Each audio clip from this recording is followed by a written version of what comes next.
नमस्कार, स्वागत है आप सभी का देवभूमि समाचार में। मैं आपके साथ निकिता कश्यप। बुलेटिन की शुरुआत में सीधा आपको लिए चलते हैं देहरादून की ओर, जहां मुख्यमंत्री पुष्कर सिंह धामी क्या कुछ कह रहे हैं, आप सुनिए।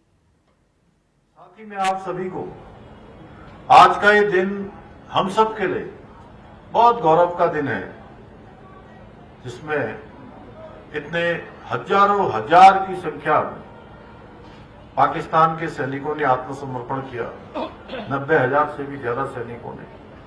इस गौरव दिवस, इस विजय दिवस के अवसर पर मैं अपनी ओर से आप सभी को बधाई देता हूं, सबको शुभकामनाएं देता हूं। और आज के इस अवसर पर मैं उन सभी वीर बलिदानियों को प्रदेशवासियों की तरफ से श्रद्धांजलि अर्पित करता हूं, जिन्होंने अपने अदम्य साहस और सर्वोच्च बलिदान के द्वारा 1971 के युद्ध में न केवल भारत की एकता और अखंडता और स्वाभिमान की रक्षा की, बल्कि अपने अद्वितीय रण कौशल से दुश्मन को पराजित कर भारत को ऐतिहासिक विजय दिलाने का काम किया। भाइयों बहनों, आज का ये दिन भारतीय सेना के ऐतिहासिक अप्रतिम शौर्य, अतुलनीय त्याग, अटूट राष्ट्रनिष्ठा की उस गौरव गाथा को स्मरण करने का, उस गौरव गाथा को याद करने का दिन है, जो हमारे इतिहास के पन्नों पर स्वर्णाक्षरों से अंकित है। वर्ष 1971 में पाकिस्तान के विरुद्ध लड़ा गया यह युद्ध स्वतंत्र भारत के इतिहास का एक ऐसा स्वर्णिम अध्याय है, जो प्रत्येक भारतीय के लिए गौरव और प्रेरणा का स्रोत है, जो हमें गौरव की भी अनुभूति हमेशा प्रदान करता है, हमारे अंदर एक स्वाभिमान भी जगाने का काम करता है। इस युद्ध में भारत की सेनाओं ने संपूर्ण विश्व को यह दिखा दिया कि भारत न केवल अपनी संप्रभुता की रक्षा करने में सक्षम है, बल्कि जरूरत पड़ने पर मानवता, न्याय और लोकतांत्रिक मूल्यों के संरक्षण के लिए दृढ़ संकल्प के साथ खड़ा होता है। इस ऐतिहासिक युद्ध में हमारी तीनों सेनाओं ने अद्वितीय समन्वय स्थापित करते हुए, रणनीतिक कौशल और पराक्रम का परिचय देते हुए मात्र 13 दिनों में ही पाकिस्तान को पराजय स्वीकार करने के लिए विवश कर दिया, यानी कि घुटने के बल उनको आने के लिए मजबूर कर दिया। इस युद्ध में 16 दिसंबर 1971 के दिन पाकिस्तान के लगभग 93,000 सैनिकों ने हमारी सेना के समक्ष आत्मसमर्पण करना विश्व इतिहास की सबसे अभूतपूर्व घटना के रूप में दर्ज है, जिसने भारत की सामरिक शक्ति और सैन्य नेतृत्व को वैश्विक मंच पर, दुनिया के मंच पर प्रतिष्ठापित करने का काम किया। भाइयों बहनों, इस युद्ध में लगभग 4,039 भारतीय सैनिकों को भी वीर गति प्राप्त हुई, जिसमें देवभूमि उत्तराखंड के भी 248 बहादुर सपूतों ने अपना सर्वोच्च बलिदान दिया। उस युद्ध में हमारे प्रदेश के 74 सैनिकों को अपने अदम्य साहस और शौर्य के लिए विभिन्न वीरता पदकों से सम्मानित किया गया, जिनमें से 17 अमर बलिदानियों को ये सम्मान मरणोपरांत प्रदान किया गया। ऐसे वीरों के बलिदान की अमर गाथाएं आज भी हमारे युवाओं को राष्ट्र सेवा के लिए प्रेरित करती है। जैसा अभी गणेश जोशी जी कह रहे थे कि उन्होंने जब बच्चों से पूछा कि सेना में कितने लोग जाना चाहते हैं, 80% से ज्यादा युवाओं ने सेना में जाने की इच्छा प्रकट की। यह अपने आप में हमारे उन सैनिकों की जो वीर गाथाएं हैं, उनके जीवन का जो जीवन चरित्र है, उनका स्मरण है, जिन्होंने सर्वोच्च बलिदान दिया है। सच में ये उन्हीं की प्रेरणा है, जो आज भी देवभूमि के पूरी सेना को, जितने सैनिक आज देश की सेवा में समर्पित हुए हैं, उनमें से 17-18% सैनिक देवभूमि उत्तराखंड से आज भी देश की सीमाओं पर अपनी सेवाएं दे रहे हैं। ये गाथाएं निश्चित रूप से हमारे देश को भी, हमारे समाज को भी लगातार प्रेरित करने का काम करेंगी। भाइयों बहनों, वीरभूमि उत्तराखंड के लगभग प्रत्येक परिवार से कोई न कोई सदस्य सेना में जरूर होता है। मैं स्वयं भी एक सैनिक का बेटा हूं और आज मुझे ये देखकर बहुत गर्व की अनुभूति होती है कि आदरणीय प्रधानमंत्री श्री नरेंद्र मोदी जी के नेतृत्व में किस प्रकार से आज हमारे सैनिकों का, हमारे जवानों का मनोबल बढ़ाने के साथ साथ सेना को आधुनिक हथियारों, तकनीकी से सुसज्जित किया जा रहा है। इसका उदाहरण अभी हमारे खबरों में आगे बढ़ते हैं। खबर देहरादून से ही है, जहां मुख्यमंत्री पुष्कर सिंह धामी से मुख्यमंत्री के आवास पर बीजेपी के 2 विधायकों ने भेंट किया। आपको बता दें कि टिहरी विधानसभा से विधायक किशोर उपाध्याय और उनके विधानसभा के विधायक प्रदीप बत्रा ने मुख्यमंत्री पुष्कर सिंह धामी से मुलाकात की और जहां इस दौरान दोनों विधायकों ने अपने अपने विधानसभा क्षेत्रों में चल रहे विकास कार्यों और आगामी योजनाओं के विषय में विस्तार से चर्चा की। मुलाकात में विधायकों ने क्षेत्रीय विकास, जनता की आवश्यकताओं और परियोजनाओं के क्रियान्वयन पर भी मुख्यमंत्री को जानकारी दी। और जहां आपको बताते चले कि मुख्यमंत्री ने दोनों विधायकों के प्रयासों की सराहना की, तो वहीं क्षेत्र के विकास को और भी गति देने के लिए आवश्यक दिशा निर्देश दिए गए।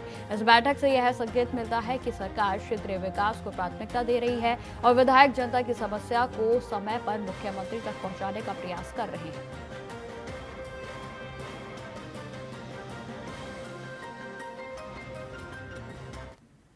खबरों में आगे बढ़ते हैं। खबर देहरादून से ही है, जहां उत्तराखंड के शिक्षा विभाग में शिक्षकों के प्रमोशन को लेकर हाईकोर्ट में चल रही सुनवाई की अगली तिथि 17 दिसंबर निर्धारित की गई है। और जहां आपको बताते चलें कि शिक्षकों को उम्मीद है कि हाईकोर्ट जल्द ही इस पर अपना निर्णय सुनाएगा और जिससे कि शिक्षा विभाग में रुके हुए प्रमोशन का रास्ता खुल सकेगा। तो वहीं आपको बता दें कि पिछले कई वर्षों से एलटी से प्रवक्ता पदों की सीनियरिटी विवाद के कारण प्रमोशन रोक दिया गया था और जहां अब इस मामले में हाईकोर्ट में सुनवाई लगातार जारी है, जिसमें कि आपको बता दें कि शिक्षकों को न्याय मिलने की उम्मीद है। तो वहीं शिक्षा निदेशक मुकुल सती का इस पर कहना है कि कोर्ट के द्वारा मांगी गई सभी जानकारियां विभाग को उपलब्ध करा दी गई हैं और इस फैसले से शिक्षा विभाग में कार्यरत शिक्षकों के प्रमोशन के लिए मार्ग में आसानी होगी और बाधाओं को दूर भी किया जाएगा। तो वहीं वे अपनी वरिष्ठता के हिसाब से पदोन्नति प्राप्त कर सकते हैं।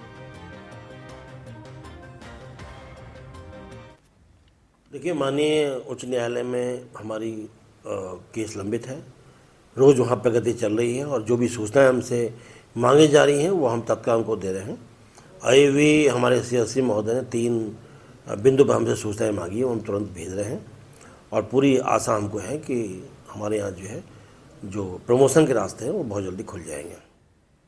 खबरों में आगे बढ़ते हैं। बीजेपी में कब और क्या फैसला होगा, यह केवल शीर्ष नेतृत्व ही जानता है और एक बार फिर से पार्टी ने बड़ा संगठनात्मक निर्णय लेते हुए सभी को चौंका दिया है। जहां आपको बता दें कि बिहार के मंत्री नितिन नवीन को राष्ट्रीय कार्यकारी अध्यक्ष की जिम्मेदारी सौंप दी गई है। बता दें कि इस फैसले के जरिए बीजेपी ने साफ संदेश दिया है कि संगठन में मेहनत, निष्ठा और समर्पण ही आगे बढ़ने की सबसे बड़ी पहचान है और लंबे समय तक पार्टी के लिए काम करने वालों को भी अहम जिम्मेदारियां दी जाती हैं। इस फैसले पर बीजेपी के प्रदेश महामंत्री कुंदन परिहार का कहना है कि यही बीजेपी संगठन की खूबसूरती है कि जहां ईमानदारी और निष्ठा से कार्य करने वाले कार्यकर्ताओं को समय पर आगे बढ़ाने का काम किया जाता है। देखिए, भारतीय जनता पार्टी की एक खूबसूरती है कि यहाँ पर जो कार्यकर्ता समर्पण भाव से काम करता है, निष्ठा से काम करता है, तो उस कार्यकर्ता को आगे लाने का काम भी पार्टी का शीर्ष नेतृत्व करता है। अभी हमने जो राष्ट्रीय कार्यकारिणी अध्यक्ष की कल घोषणा हुई है, जो बिहार सरकार में मंत्री अभी वर्तमान में है और उनकी आयु 45 वर्ष है, ऐसे श्री नितिन नवीन जी को जो कार्यकारिणी राष्ट्रीय अध्यक्ष घोषित किया है, तो उसमें एक युवा वर्ग में खासा उत्साह है, क्योंकि भारतीय जनता पार्टी का हमेशा प्रयास रहता है कि युवाओं को मुख्य धारा में लाना चाहिए, युवाओं के हाथ में बागडोर देनी चाहिए, उनको कमान देनी चाहिए।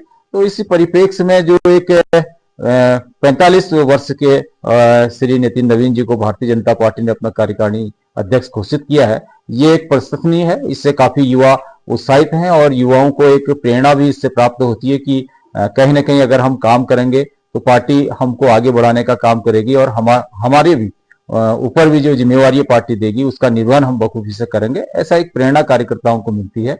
तो हम इस उत्तराखंड भारतीय जनता पार्टी की ओर से जो हमारे राष्ट्रीय कार्यकारिणी अध्यक्ष घोषित हुए हैं उनको बधाई देते हैं, शुभकामना देते हैं और हम समझते हैं कि उनके मार्गदर्शन में, क्योंकि उत्तराखंड हमारा भी युवा है जिसने 25 वर्ष आयु अपनी पूर्ण की है, रजत जयंती समारोह अभी हमने मनाया है, तो इस युवा उत्तराखंड को भी उनका मार्गदर्शन प्राप्त होगा और 2027 में जो विधानसभा के चुनाव यहाँ पर होंगे, निश्चित रूप से उस चुनाव में हम बहुत बड़ी विजय प्राप्त करेंगे।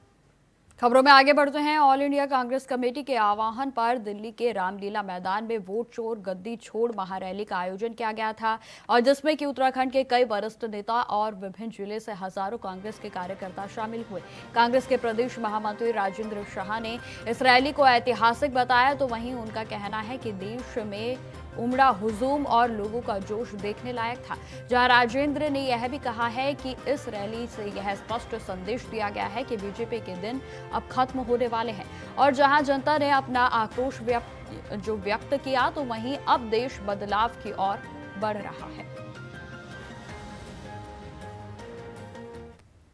निश्चित तौर पर देखिए, जिस तरह का हुजूम पूरे देश से वहां पर उमड़ा है और जिस तरह से लोगों ने उनकी बातों को बहुत ध्यान से सुना है और जिस तरह का जोश लोगों के अंदर था, अब जो राजघाट से जाकिर हुसैन तक कॉलेज तक जो लोग भीड़ गई है, लाखों लाख लोग जो अंदर बैठा था और फिर उसके बाद 11:40 पर ये स्थिति होगी कि सारे गेटों को बंद करना पड़ा और लाखों लाख लोग बाहर घूमते रहे।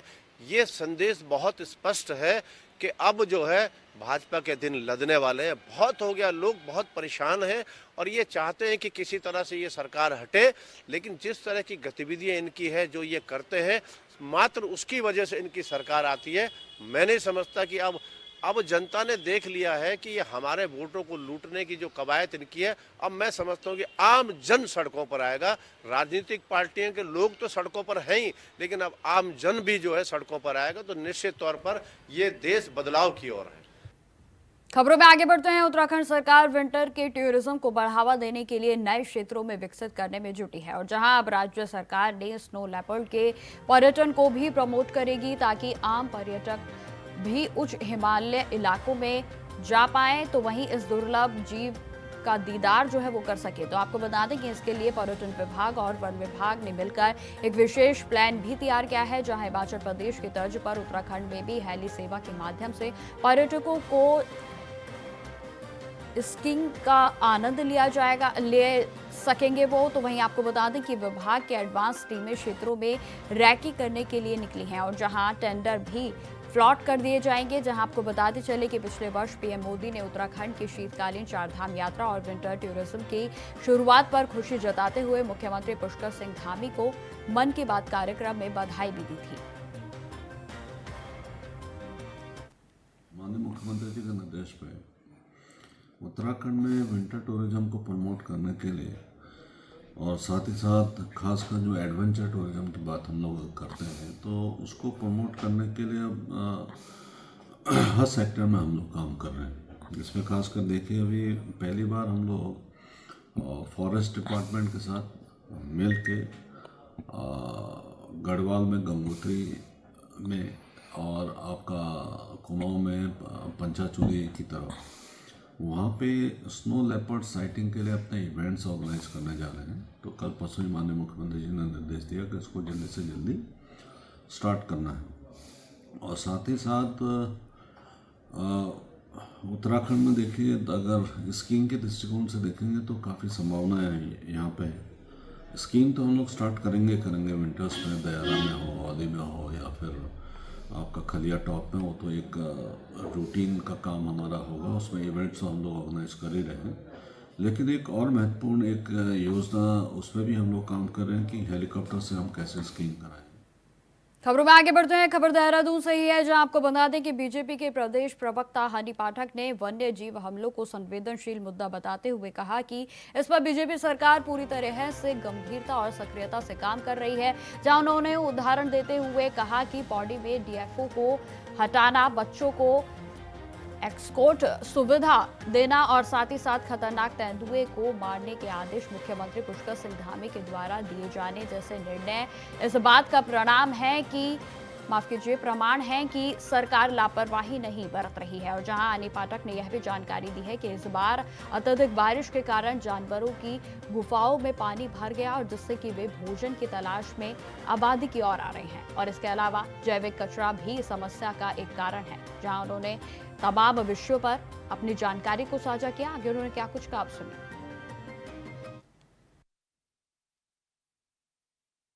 देखिए, बहुत ही संवेदनशील मुद्दा है जिसको लेकर हमारी भारतीय जनता पार्टी धामी सरकार लगातार कार्यरत है और उस पर कार्य कर रही है।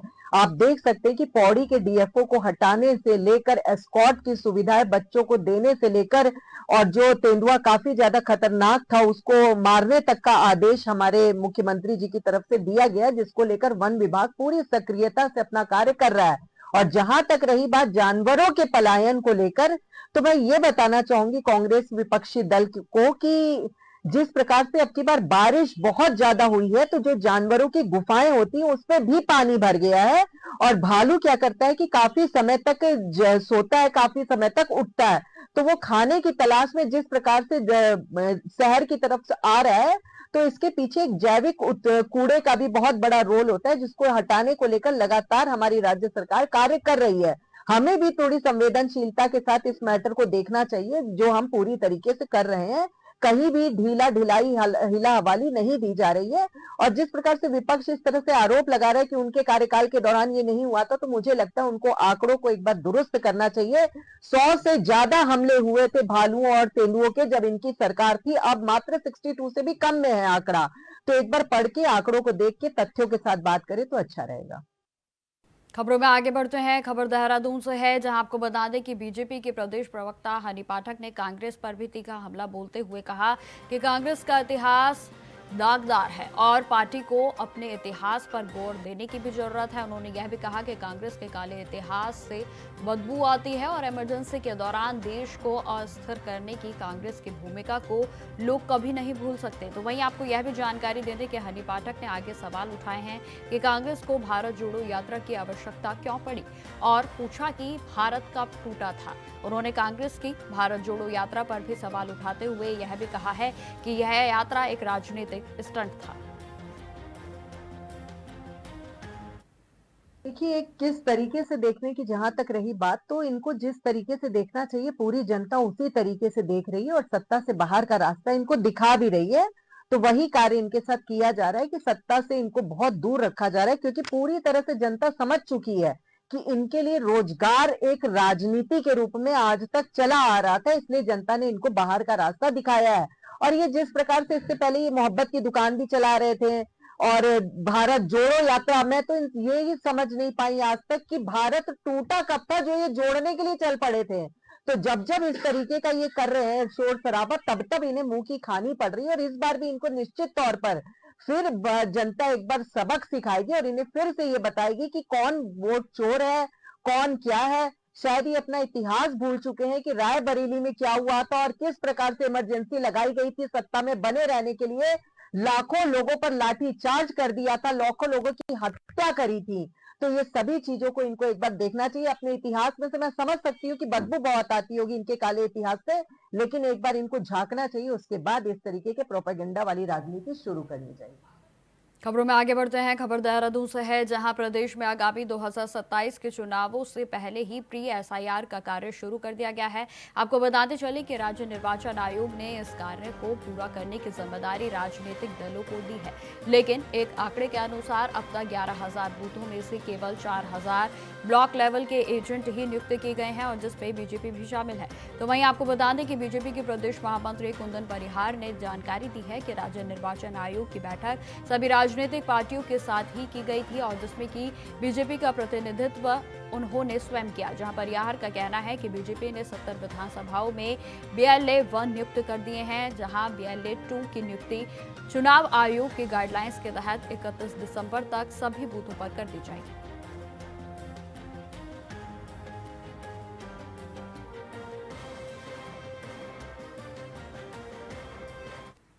राज्य निर्वाचन आयोग की बैठक सभी राजनीतिक पार्टियों के साथ हुई थी और भारतीय जनता पार्टी की ओर से प्रतिनिधि के रूप में स्वयं मैं उस बैठक में था और हमने अपने 70 के 70 विधानसभाओं में BLA 1 नियुक्त कर दिए हैं। अब हमारी BLA 2 की प्रक्रिया है क्योंकि इस उत्तराखंड में 11,733 बूथ हैं और हम निश्चित रूप से जो 31 दिसंबर जो गाइडलाइन चुनाव आयोग ने हमको दिया है उससे पहले ही हम अपने सभी 11,733 जो पोलिंग बूथ हैं उसमें अपने BLA 2 की नियुक्ति कर देंगे और अभी हमारी इस सिलसिले में हमारी विधानसभा सह बैठकें हो रही है, उसके पश्चात हमारी अभी मंडलों की बैठकें हो रही है। ये सारे SIR के BLA 1 और 2 को लेकर के चल रही है।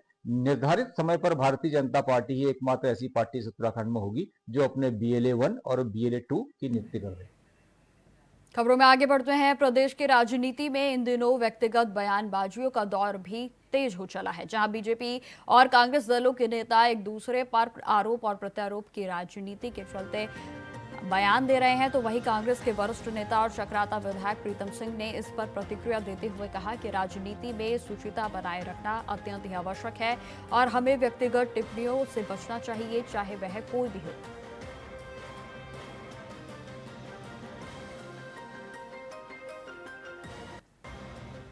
मैं राजनीति में ये समझता हूँ कि राजनीति शुचिता को बनाए रखने की जिम्मेदारी हम सबकी है।